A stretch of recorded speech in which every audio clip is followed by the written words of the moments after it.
going on? Hello and welcome to the update that happens every week where we tell you all the good stuff about the news about the gaming industry. Jason, take it away. That was almost pretty good. Okay, so a while back, Sony said they were increasing the price of PS Plus. Yes. Everyone went blah, blah, blah, blah. But they've announced the games for October, and they're actually pretty good. They are. So, you told me the other day, and I was like, really? Yeah, so on PS4, you're getting Metal Gear Solid 5 and the Amnesia collection. Yeah, which is pretty awesome. Yeah. Like, I mean, Metal Gear Solid 5? Wait, are we getting, like, the whole Metal Gear Solid 5 or just one of the episodes? Yeah. No. The whole game. Oh, okay, cool. Yeah, Metal Gear Solid 5, Phantom Pain, and Amnesia collection. Yeah, so. that's really good. Well, seeing as they up the price, they've got to up the ante with the free games, haven't they? Yeah, I think everyone would be a little bit disappointed if we got another batch of old indie titles again. Yeah, from like years ago. Yeah. So that's just pretty cool. Let's just hope they continue. Yes. Let's hope it's just not a one-off and next month it's back to being crap again. Well, we'll see. But good show, Sony. Good show. Yeah, so off to a good start. Assassin's Creed Origins is set to get a free update next year. It's going to be an educational mode. I'm sorry, what? Yeah, so basically what this update's going to do is turn off all combat and like enemies and anything like that and just allow you to roam freely around the world they've created and learn about ancient Egypt. There's going to be like text things that you can uncover and narration. Wait. They're making a boring mode. Is that what they're doing? Educational is the word. Are they hoping to install this into schools? I don't know. But I mean, okay, Assassin's Creed's always been based on death and assassinating people and people's faces disappear. No, about historical facts. So I think it's pretty cool that if you're into ancient Egypt, you could just experience the game and learn. Yeah, got a hard on for pharaohs? Check out the educational update coming next year to Assassin's Creed Origins. Yeah, there you go. Sold that one. So more Atari Box details have been announced as well this week. I saw some, but have you learned anything that I might not have heard about? Well, basically, it is going to feature some classic Atari games built into the console that everyone kind of expected. But it also has like a Linux-based operating system, so you can...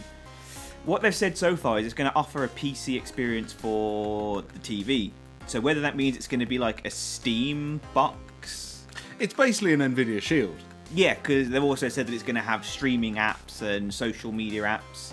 So it sounds like a NVIDIA Shield / Apple TV sort of thing. See, now I've got an NVIDIA Shield and I have got an emulator on there that's already got a lot of Atari games. Yeah. So I'm failing to see what the difference is at the moment. I'm hoping that Atari have got some big titles coming to it that you can't get on anything else.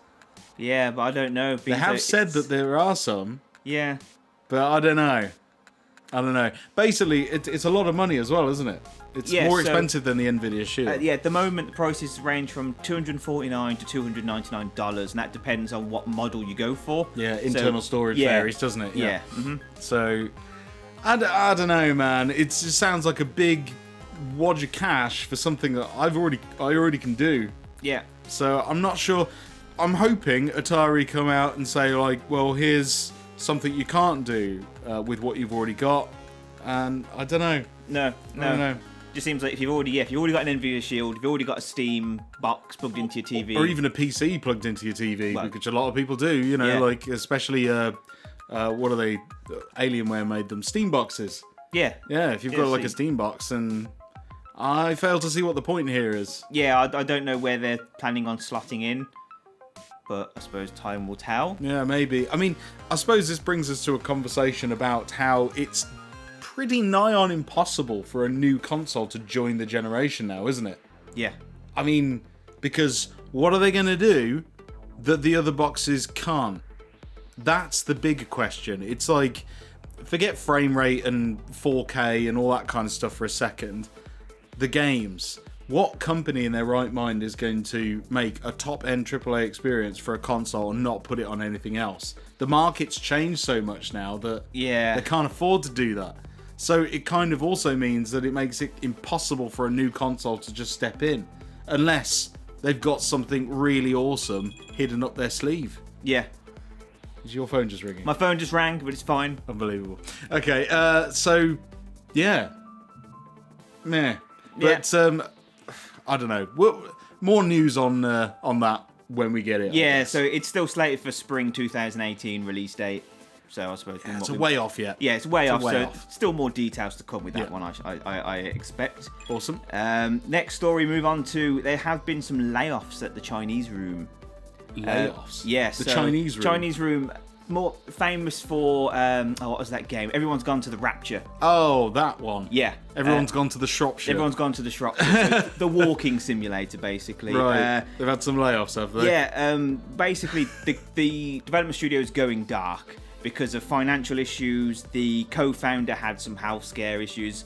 They are working on some. They announced a couple of games a while back. They are still working on them apparently. Right. But they've laid off a lot of their staff. The studio's going dark, but will return. So it sounds kind of ominous. Yeah, it sounds very ominous. But on that as well, the developer behind Agents of Mayhem as well, Volition, laid off a load of staff as well, including the general manager.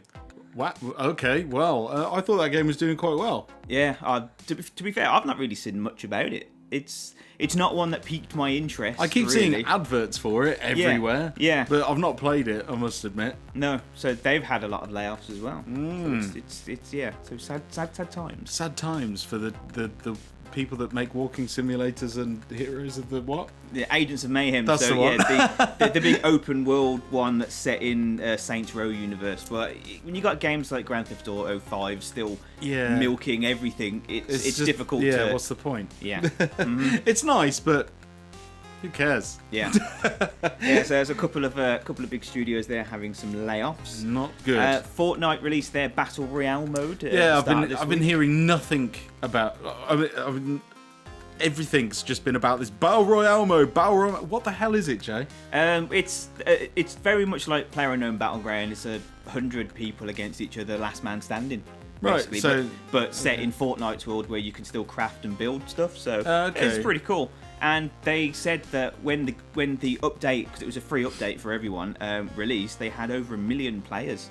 Whoa, that's crazy. So that's quite impressive. So apparently these Battle Royale modes are quite popular then. Very popular. I suppose because it's the new thing, really, isn't it? It's not really been done before. I mean, we've seen large-scale multiplayer battles before, but not one where you can whittle it down to just one person. Yeah, which I think is quite exciting. I think if you were one of the last people standing, I think that would be quite tense. Yeah. Do you remember a game on the PlayStation 3 called MAG?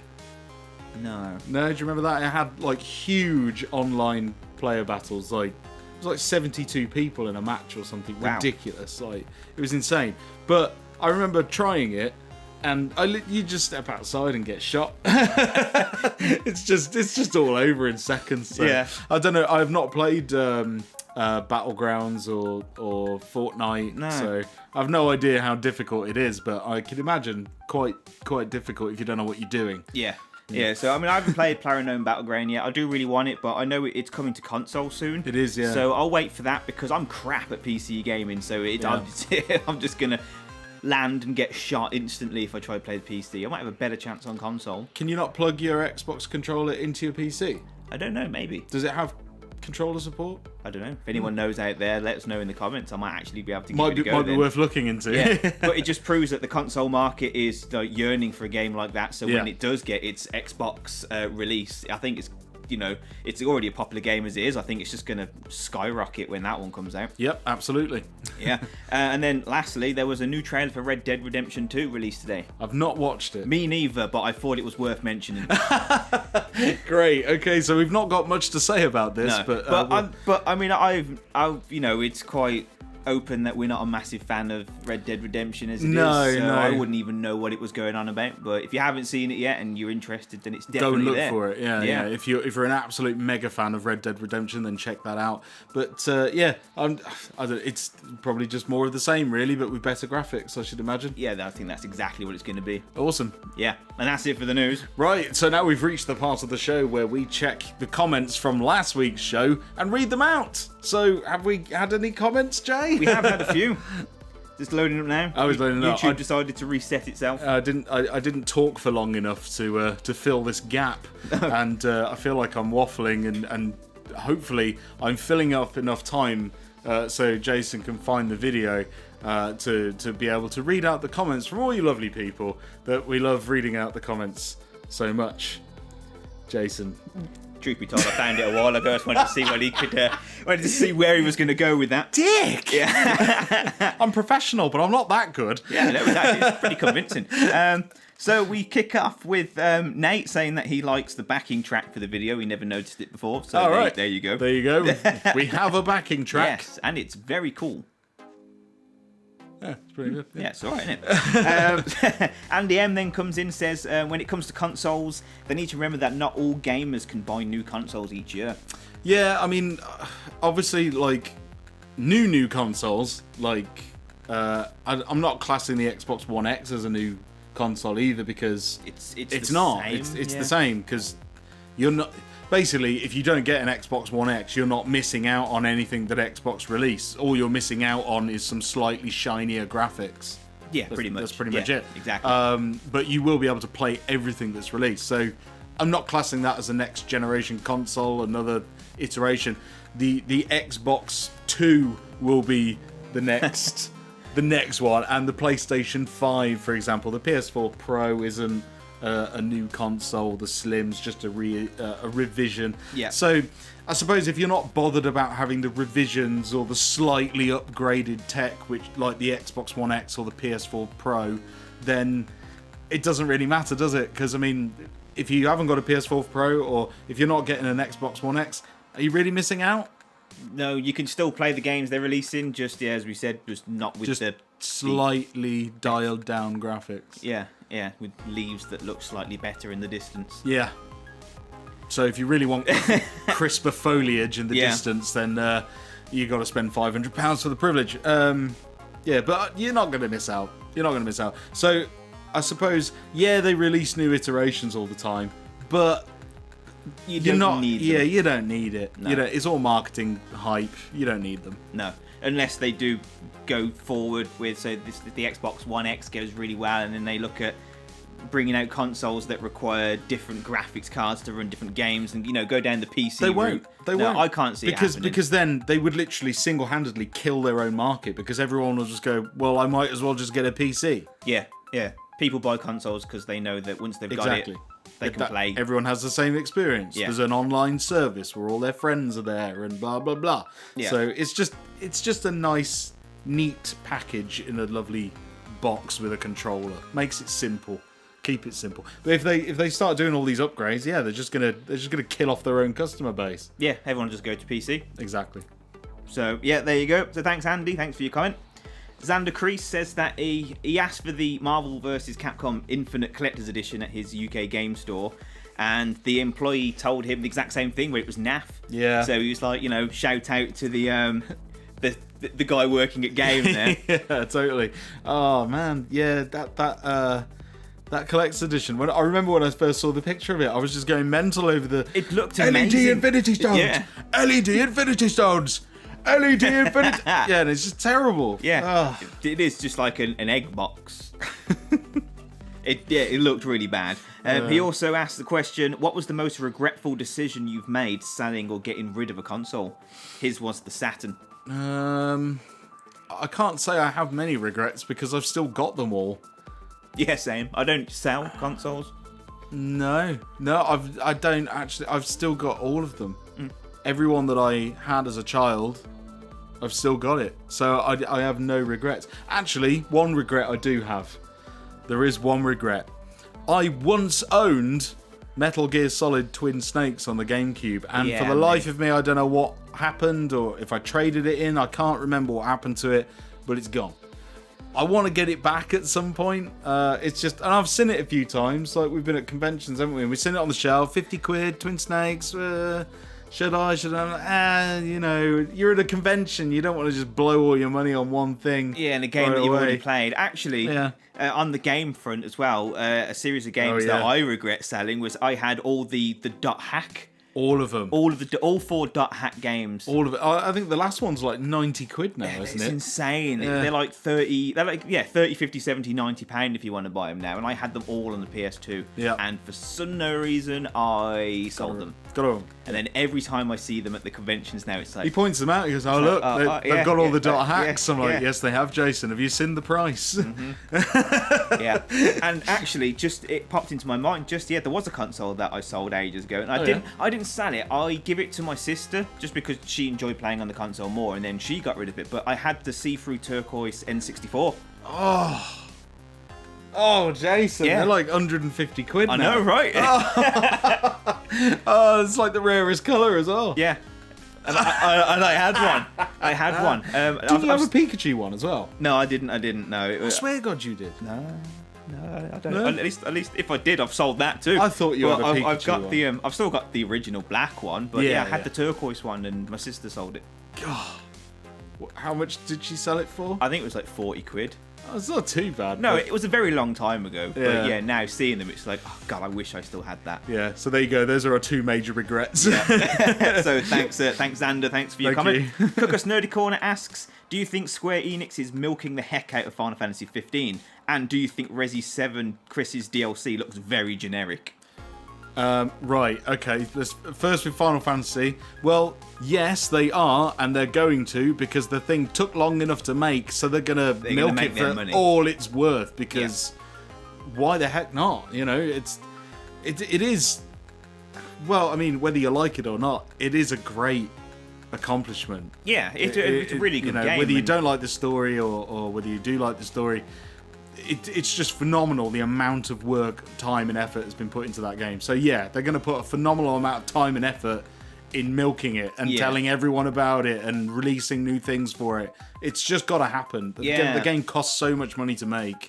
The whole online thing releases next month. Really? Yeah, Final Fantasy. I think it's Comrades. I think it's called. So That's right. You You select can play with friends, can't you? Yeah. So that would be pretty cool. And there's rumours of it maybe coming to the Switch, or the director of the game would love to put the full game on the Switch. Whether that is actually possible on a tiny little cartridge, I don't think probably so. not. I don't know. Well, I don't know. SD cards, they can hold quite a lot. So I guess so.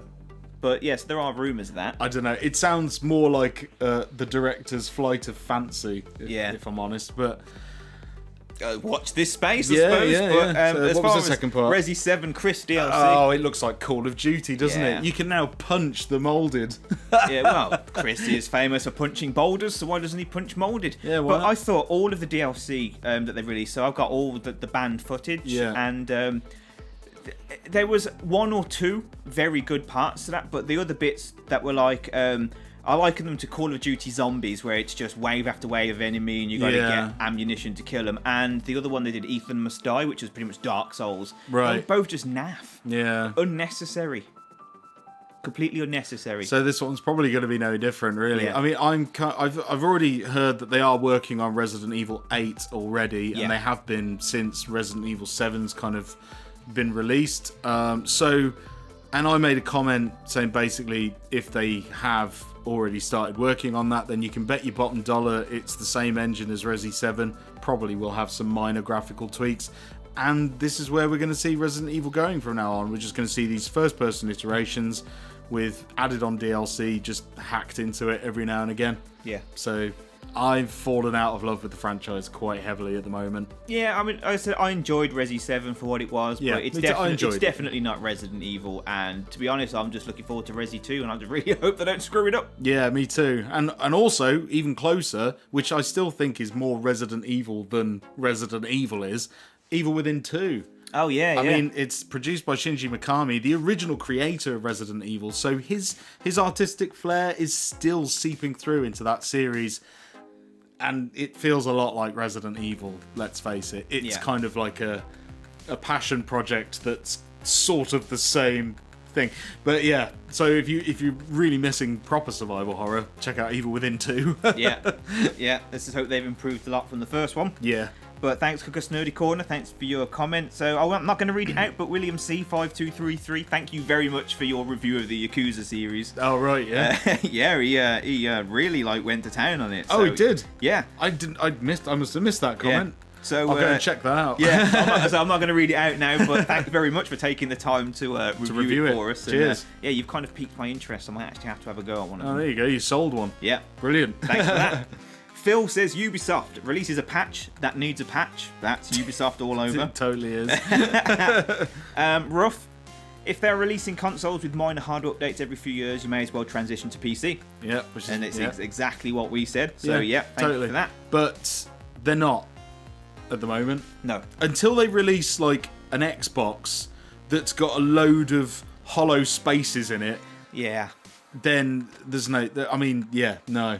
Oh, they're gonna do it. Don't even go there. They're gonna bloody do it. They probably will. Yeah, and they'll be. You wouldn't be able just to take. Go and get a normal graphics card. It'll be, here's the Xbox One GeForce GTX, and you can only use that in the console. It's gonna be that, isn't it? Yeah. They're gonna do it. Don't. They're gonna do it. Don't. Or Sony's gonna do it. One of them's gonna do it first. Oh god. Yeah. I'm not looking forward to that. So thanks, Ruff. Thanks. And lastly, Christian Denning says, "What's your favourite trilogy of games? Doesn't need to be a series of 3. Can be they can be in any series, but in a row. Okay. So like Final Fantasy 7, 8, 9, not 6, 9, and 15. Gotcha. His is Mass Effect 1, 2, and 3. Oh yeah, Mass Effect are really good. I thought the first one was pretty weak, but the second one just nailed it. Yeah, the first one was good for what it was. Yeah, so totally. Yeah, I'm not knocking it. I'm just saying when you compare it to going back and playing it now, it's like this had really dull sections. But yeah, 2 was awesome, and the whole I couldn't put 2 down. No, and the whole ending was just nail biting. It's been out for a while, so if you haven't played it yet, I really don't want to spoil it for you. Don't spoil it. No, spoilers. But the ending is just like really like yeah. And then the big thing. That yeah. And then it kind of like the third one like carried on that like really cool slope, and then it's dropped off. Nosedived. At the end. I still liked Mass Effect 3, but not as much as 2. I suppose my favourite trilogy of games, I mean, it was kind of an easy pick for me, but Resi 1, 2, and 3. Oh, yes. Pretty simple choice. I mean, Resident Evil 2 is my favourite game of all time, and 2 equally awesome games either side of it. That's my trilogy. Totally. How about you, Jay? You've mentioned it there, Final Fantasy. Right. So in 8, 9, and 10.